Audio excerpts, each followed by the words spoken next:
Good morning, everybody. It's Monday morning.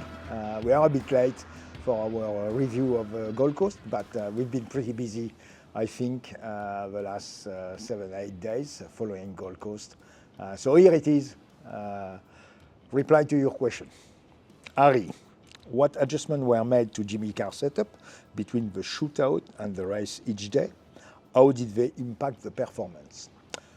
I am not going to go into too much details because this is a bit the secret sauce of what each team does, each driver required. But in a generic and general point of view, we usually run a bit more camber for one lapper, and we run probably a little bit of a stiffer car, and that doesn't really work well on the long race. So what we do, we take that camber back out and softer somewhere a little bit the car, and probably on the street track even more, and that gives us less performance on one lap, but more performance across the length of the race. Daniel, can you share more about the issue with green tires in qualifying race 21 and how the team worked to improve it? It is interesting. You were speaking about the race, but it's actually the green tire were an issue during qualifying. It seems on Friday, on that type of track with low temperature, low grip, we cannot generate the heat quick enough within the next 2 or 3 laps. And you need to have, the third or fourth lap is actually better. It doesn't happen often, definitely not on a soft tire. But it happened this time. So I think on Saturday we did a good job at preempting and for the shootout at reusing used tires, which has done just a couple of laps. That bring actually more. It's not as much performance as a green tire, but for the first lap it's better. So you imagine the green tire is going to be good the third lap, but shootout it's 1 lap. So we use a used one, and it seems to have worked. Now, and look, there is it's how you prepare. We could have bedded a tire and probably use a bedded tire, etc. The next day, it seems that the green tire was working very well, and people were making the lap on the second lap or first lap with a green. We elected to do our qualifying the way we did the day before, which seemed successful. And unfortunately, when we went for the shootout, we actually, and on top of that, we probably qualified too early during the session. There were 3 or 4 minutes to go. The track is getting even better again, and we were not on track, so we qualified 10th in the top 10. So we are the first out there, and probably a little bit of a dusty track following some racing, which means we didn't get any good grip. And we used a set of used tires, which probably on that Sunday wasn't the right decision. So we just have to sort of understand a bit better, and that's a driver and engineer together to work better at what's going to be the optimum. And sometimes you're on the left side of the pond, sometimes on the right side, and sometimes you hit the jackpot and you're on pole in the shootout. James, how does the team maintain focus and morale after setback, like Jimmy experienced on Saturday? Yeah, it's a good question, and it's an interesting question again because motor racing is not all about technical side of it.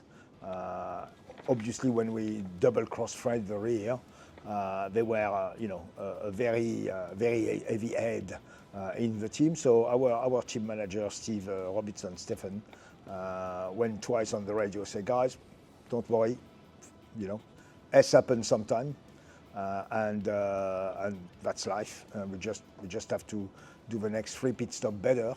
And just get on with it, and we'll work at home and try to find out a better way to do it. So you've got to, it's not the time to judge people. It's not the time. During the execution, all what you can do is try to execute better, calm, sometimes slow down to go faster.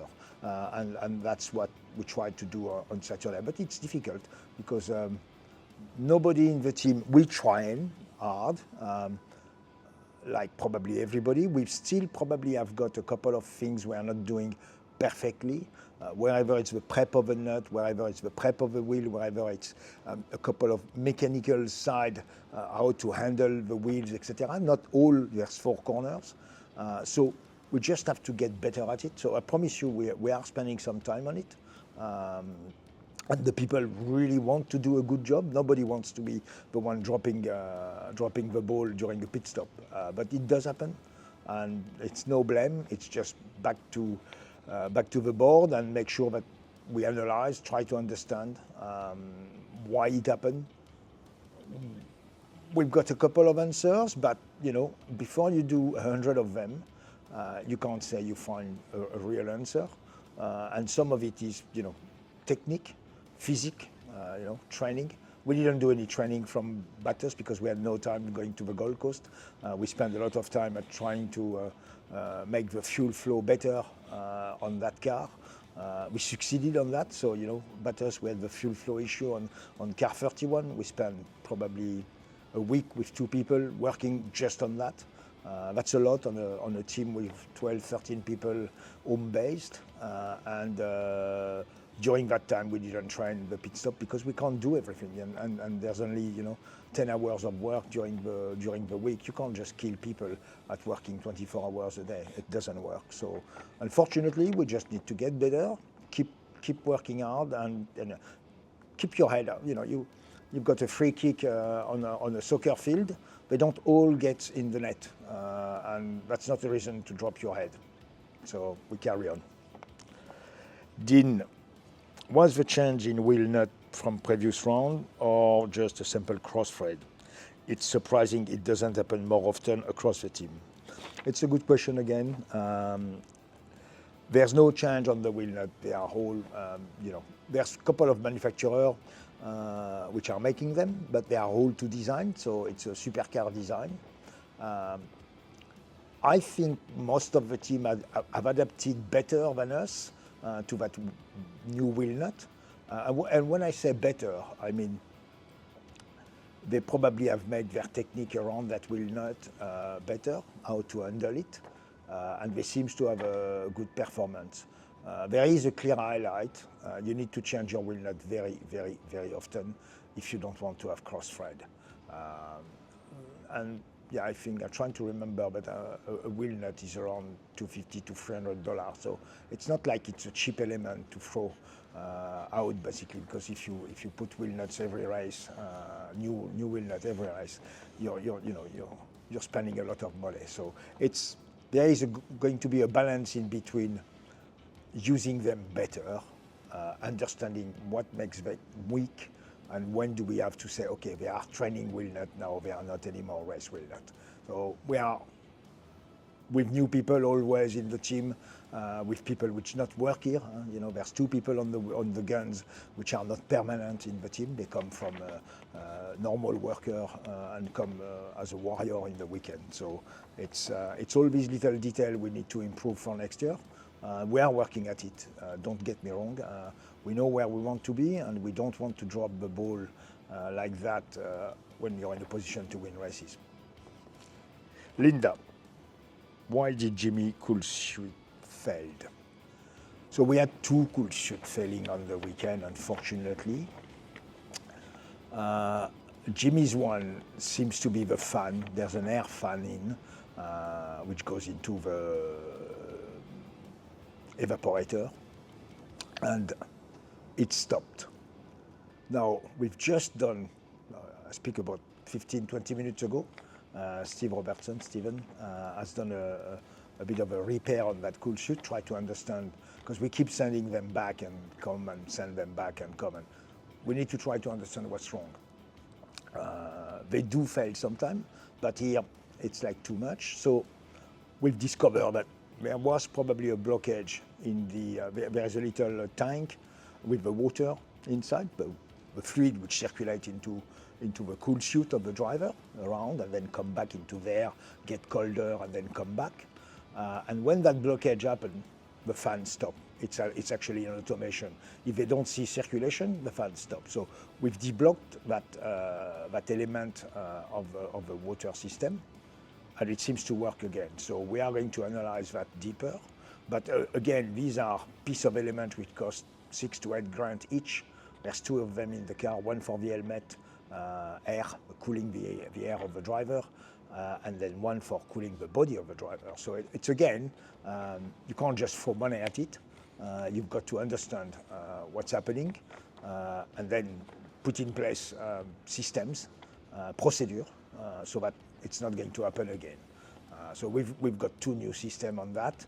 So we are going to try to stop it. The other car, it seems like the fluid we were using on the curb seems to emulse a little bit, which means there's a little bit of bubbles in the system, and the pump doesn't circulate. Then all of a sudden, stall the pump, and that's what happened for car 23 for Tim. Neville, where do you think James Golding would have finished without the slow pit stop on Saturday? Look, I've asked the question actually to Romy, his engineer, and she said, look, on pace, we probably didn't have the top 3 pace, we had the top 5 pace, but Feney, which finished 3rd, had a slow pit stop. So we could have actually gathered slow pit stop for fuel. So he had a slow fuel rate. So we could have actually maintained the position we were trying to maintain, which is P3, and gain 2-3 seconds, and sustain that to the end of the race. So as soon as you're not under pressure as much, and the tire gets out behind, you may be. So she's adamant. She thinks that, without too much luck, if we could have stayed in front, we could have stayed in front. Basically, that's what she says. So I'll take her words and say we missed the podium due to our own work. Brandon, why did you pit Jimmy so early in the race on Sunday and then have him do so much on a long stint, second stint and third stint? So we did actually, basically, there was a safety car early in race 2 on Sunday, second race of the weekend. We started the race probably around 6 or 7 laps. P8, after 3 laps, we pitted Jimmy. There's sensors on the cars, on all the tires, and Jimmy had an alarm, and when Jimmy sees the alarm, we see the alarm. So his rear tire got flat, basically, was losing pressure, and the temperature was going up. So temperature go up, usually pressure goes up.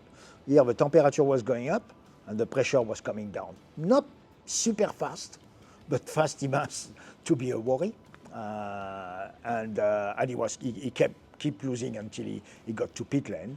And that's the reason why we actually gone for 2 stop, the same as everybody, but not equal stint, like 25, 25, 25 or about, because the race was only 78, 77 laps with the safety car earlier on.